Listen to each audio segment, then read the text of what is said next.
1. Hi, I am Zane. Welcome to News Channel 71. Today we will be talking about civil rights. To go into more depth, Kate will be talking about Brown versus Board of Education, Gabby will be talking about desegregation, and Gracie will be talking about National Defense Education Act. And now we go to Kate. Good morning. 1. Thank you, Zane. Good morning, everybody. Let's dive into today's topic about civil rights. Did you know the Brown versus Board of Education started off as 5 different cases? But what exactly is this case? The Brown versus Board of Education was a Supreme Court case that brought about the integration of public schools. The decision was one of many judicial and legislative efforts made to achieve racial inequality.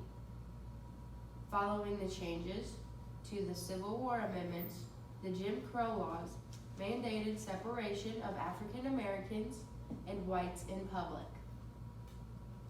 The philosophy behind the Jim Crow laws was that segregated facilities were separate but equal.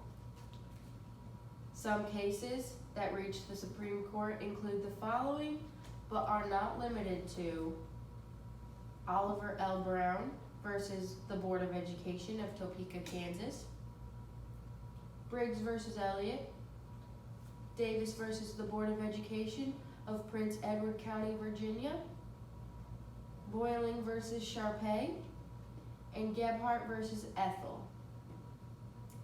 That's it for the Board of Education and some court cases. Now back to Zane. Thanks, Kate. Now we go to Gabby talking about desegregation. No. Thanks, Zane. Desegregation is the ending of a policy of racial segregation. In the end of June of 1950, the Korean War broke out. The states had accomplished little desegregation in peacetime, and we had sent the segregated 8th Army to defend South Korea. Most black soldiers served in segregated combat units, most notably the 24th Regiment. The reformations of the countries were rebuilding themselves and becoming stronger. The Reformation led to the Protestant Reformation. Clergy abuse caused people to begin criticizing the Catholic Church, while Protestant reformers aimed to elevate the role of religion. We find out that Reformation produced rapid economic secularization. The interaction between religious competition and political economy explains the shift in investments in human and fixed capital away from the religious sector. Now back to Zane. Thanks, Gabby. Now we're on to Gracie with the National Defense Education Act. 1. Thank you, Zane.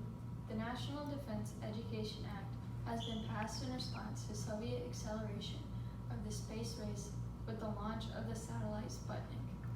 This law provides federal funding to ensure trained manpower of sufficient quality and quantity to meet the national defense needs of the United States.